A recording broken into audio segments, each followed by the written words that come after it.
André, nas zonas do Ministério do Auxílio, não podemos prescindir dos concentrados fluídicos, tendo em vista os serviços pesados que a circunstância nos impõe. Certo. Despendemos de uma grande quantidade de energia e é necessário renovar nossas provisões de força. Todos os ministérios, inclusive da união divina, não os dispensam, diferindo apenas a afeição substancial. Todos os sistemas de alimentação nas variadas esferas da vida têm no amor a base profunda. Certo. O alimento físico aqui, propriamente considerado, é simples problema de materialidade transitória. A alma em si, André, nutre-se apenas de amor. Sem dúvidas. Tudo se equilibra no amor infinito de Deus. E quanto mais evoluído o ser criado, mais sutil o processo de alimentação. Claro. O verme, no subsolo do planeta, nutre-se essencialmente de terra. O grande animal colhe na planta os elementos de manutenção. A exemplo de uma criança sugando o seio materno. O homem colhe o fruto do vegetal, transforma-o segundo a exigência do paladar que lhe é próprio e serve-se dele à mesa do lar. Certo. Nós outros, criaturas desencarnadas, necessitamos de substâncias suculentas, tendentes à nossa condição fluídica. E o processo será cada vez mais delicado à medida que se intensifique a nossa ascensão individual. Muito importante, André, não nos esqueçamos da questão dos veículos. Certo. Porque no fundo, o verme, o animal, o homem e nós dependemos absolutamente do amor. Todos nós nos movemos nele. E sem ele não teríamos sequer existência. Isso é extraordinário. Sim, André. Não se lembra do ensino evangélico quando diz: amai-vos uns aos outros? Sim. Claro que me lembro. Pois bem, todos saberemos, mais cedo ou mais tarde, que a prática no bem constitui simples dever. Sem dúvidas. Jesus aconselhava-nos igualmente com estas palavras a nos alimentarmos uns aos outros no campo da fraternidade e da simpatia. O homem encarnado saberá um dia que a conversação amiga, o gesto afetuoso, a bondade recíproca, a confiança mútua, a luz da compreensão, o entendimento fraternal, patrimônios que se derivam naturalmente do amor profundo, são verdadeiros alimentos para a vida em si. Sem dúvidas. Reencarnados lá na Terra, experimentamos grandes limitações. Mas voltando para cá, porém, nós recordamos que toda a estabilidade da alegria é problema de alimentação puramente espiritual. Sim. Formam-se lares, vilas, cidades, nações, obedecendo a imperativos tais, André. Aqui em nosso lar, o clima é maravilhoso, é harmonioso. Sem dúvidas. Mas você se lembra, meu amigo, de como era lá no umbral? Claro. Claro que me lembro. Aprendemos que tudo se equilibra no amor. sem que a maior parte dos homens se aperceba. Almas gêmeas, almas irmãs, almas afins, constituem pares e grupos numerosos, Sim. unindo-se umas às outras e amparando-se mutuamente, conseguem equilíbrio no plano de redenção. Quando, porém, faltam companheiros, a criatura menos forte costuma sucumbir em meio à jornada. Sim, senhora Laura. Foi tantas surpresas assim que desencarnei. Perceber que ainda respirava de algum modo, sentia frio e perceber que aquela frase de Jesus, nem só de pão vive o homem, dita lá na terra, ainda seria válida aqui depois do nosso desencarne. Sim, André.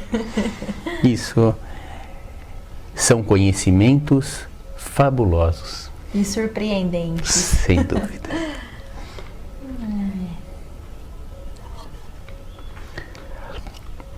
Estou satisfeito. Ai, que bom. André, gostaria de dar um passeio no nosso jardim, conhecer as nossas flores? Sim, claro, seria maravilhoso. Vamos, filha. Vamos, mamãe? Então vamos.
Certo. Na questão do trabalho aqui em nosso lar, percebo que vocês têm muitos afazeres ao longo do dia, aqui mesmo na casa de vocês. Em vista disso, vocês têm atribuições também fora de casa? Sim, André. Vivemos em uma cidade em transição. As finalidades da colônia se residem em trabalho e aprendizado. Certo. As almas femininas por aqui assumem numerosas obrigações, preparando-se para voltar ao planeta ou ascender nas esferas mais altas. Compreendo. Parece que o lar terrestre, ele se esforça por copiar o instituto doméstico que vemos aqui em nosso lar.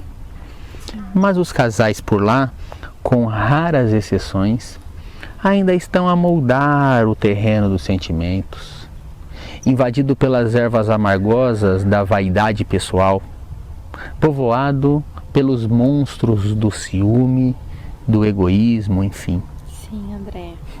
Eu mesma, quando regressei do planeta pela última vez, também trazia profundas ilusões. Todos nós, não é mesmo? Ou pelo menos a maioria de nós. Sim, meu amigo. Mas aprendi que o lar é como se fora um ângulo reto nas linhas do plano da evolução divina. A reta vertical é o sentimento feminino envolvido nas inspirações criadoras da vida. A reta horizontal é o sentimento masculino em marcha no campo do progresso comum. Correto. O lar é o sagrado vértice onde homem e mulher se encontram para entendimento indispensável. É templo onde as criaturas devem unir-se espiritual antes que corporalmente. Claro.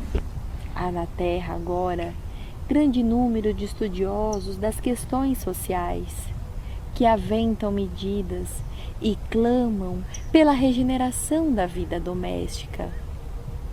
Alguns chegam a asseverar que a instituição da família humana está ameaçada. O lar é conquista sublime que os homens vão realizando vagarosamente. Sim, senhora Laura, concordo com tudo que a senhora disse, mas se lembrando da última encarnação, aonde encontramos este verdadeiro instituto doméstico baseado numa harmonia justa, com os direitos e deveres legitimamente partilhado entre os casais? Na maioria, os casais passam as horas sagradas do dia vivendo uma indiferença, um egoísmo feroz. Quando a companheira permanece calma, o esposo está desesperado. Agora, quando o companheiro se cala, é a companheira que tiraniza.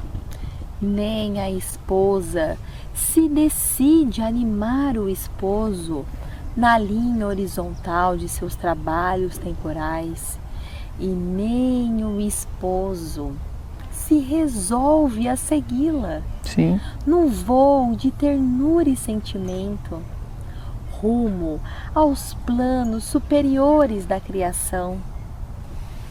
Dissimulam em sociedade, André. Claro, a senhora disse tudo. Fingem viver uma vida de aparência, mas por dentro estão longes de coração, né, um do outro. Exato. Na vida íntima, quando um comenta o serviço que lhe seja peculiar, o outro faz longas viagens mentais. Se a companheira, por exemplo, comenta qualquer problema com os filhos, a mente do esposo excursiona através dos negócios. Sim. Já, o esposo, se comenta qualquer problema no trabalho, é a mente da esposa que volta ao seu gabinete da modista. É claro que em tais circunstâncias o ângulo divino não está devidamente formado. Sim. Duas linhas divergentes tentam em vão formar este vértice sublime, a fim de construírem um degrau na escada grandiosa que é a vida eterna. Sem dúvidas. Todo homem e mulher, André, aprenderão a se respeitar no futuro, depois de muitos sofrimentos e muitas dificuldades. Hoje, raros conhecem que o lar é uma instituição divina e que se deve viver dentro de suas portas com todo o coração e com toda a sua alma. Com certeza, No amiga. período do noivado, os casais doam-se de corpo e alma ao entendimento fraterno, a fim de se harmonizarem a qualquer custo. Sim. Mas logo que recebem a bênção nupcial, a maioria atravessa os véus do desejo e cai nos velhos hábitos que a sociedade mantém há milênios. Com certeza. Não há tolerância entre os casais e muitas vezes nem mesmo fraternidade. E apaga-se a beleza luminosa do amor quando os casais perdem o gosto de conversar um com o outro. Claro. Aí fica muito difícil. Os mais educados até se entendem, mas os mais rudes não se entendem mesmo. Pois é, querida amiga. Me lembro bem quando isso acontece nos lares terrestres.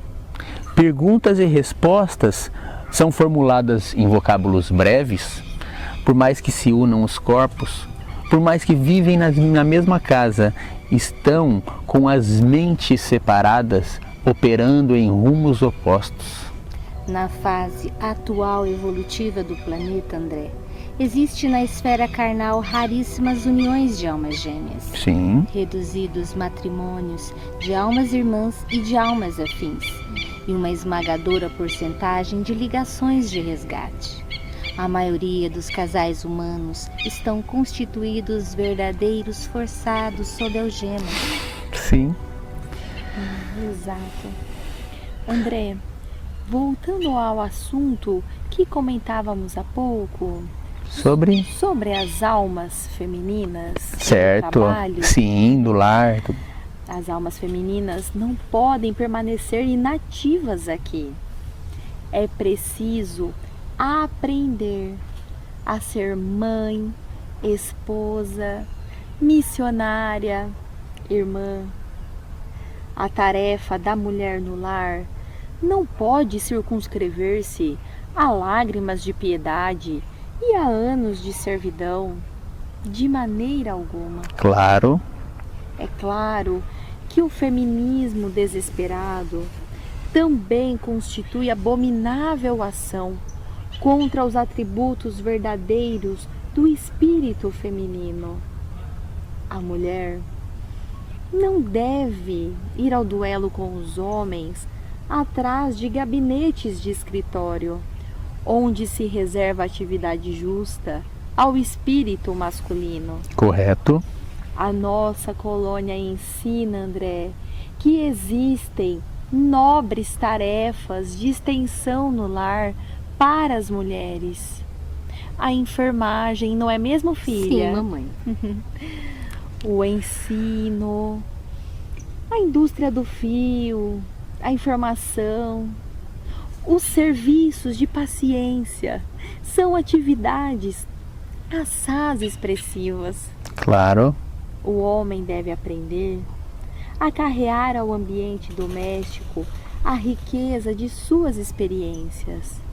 Já a mulher deve saber conduzir a doçura aos labores ásperos do homem. Dentro de casa, Claro. a inspiração, fora dela, a atividade. Uma não viverá sem a outra. E aí formará o sagrado vértice, como a senhora mesmo disse. Exatamente, André.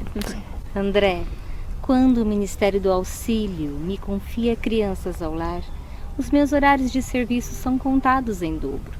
Isso pode lhe dar a ideia da importância do serviço maternal no plano terreno. Sim, com certeza. entanto, quando isso não acontece, tenho os meus deveres nos serviços de enfermagem, com 48 horas semanais de tarefa.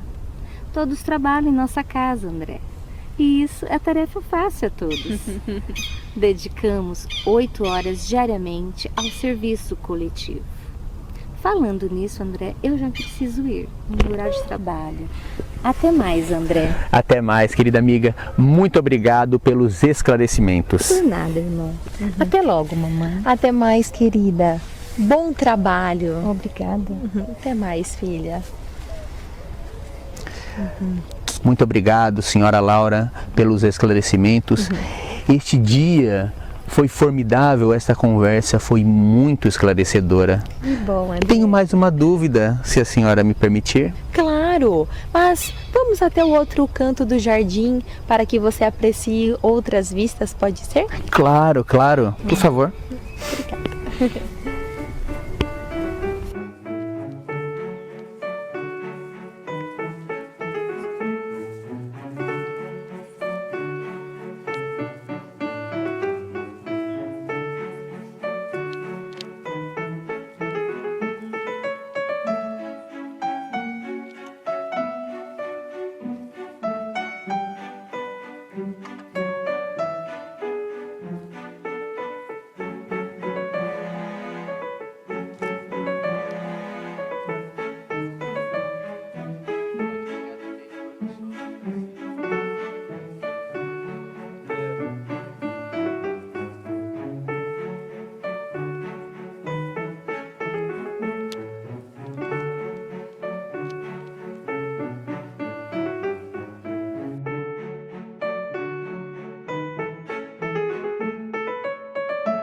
como que se encara a questão da propriedade na colônia? Este espaço, esta casa, ela é sua? Você comprou ela? Tal como se dá na terra, André, a propriedade aqui é relativa.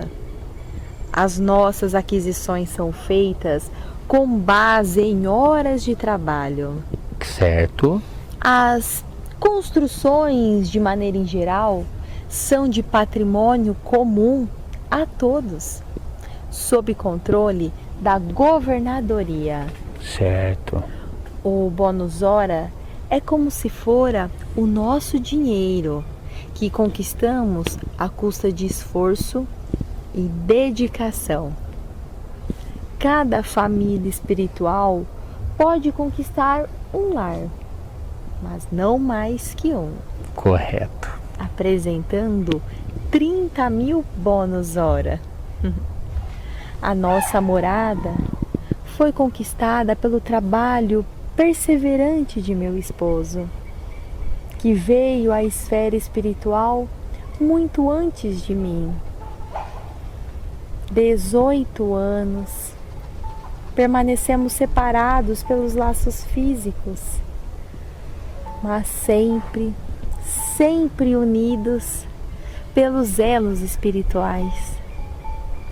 Conduzido a nosso lar, depois de um período de longas perturbações lá no umbral, Ricardo reconheceu a necessidade do trabalho ativo, preparando-nos um ninho para o futuro. Quando regressei, estreamos a habitação que ele organizara com tanto esmero, acentuando-se nossa aventura. Desde então, Ricardo ministrou-me conhecimentos novos. As minhas lutas na viuvez haviam sido intensas. Eu ainda muito jovem, com os filhos pequenos, tive de enfrentar trabalhos rudes, meu amigo. À custa de testemunhos difíceis, proporcionei aos nossos rebentos a educação que eu podia dispor, habituando-os desde muito cedo aos trabalhos árduos.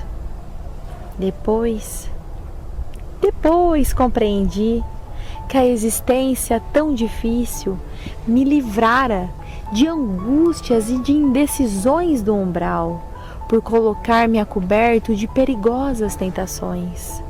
Então, o que a senhora está querendo me dizer é que, pela senhora ter tido uma vida difícil, cheio de problemas, com ficado viúva, tido que trabalhar muito, se esforçado bastante, colocado os filhos para trabalhar também, esse foi o motivo da senhora não precisar passar pelo período de perturbação que quase todos os espíritos que desencarnam têm que passar.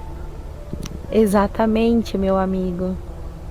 E te digo, André, que o suor do corpo ou a preocupação justa nos campos de atividade honesta constituem sólidos recursos para elevação e defesa da alma.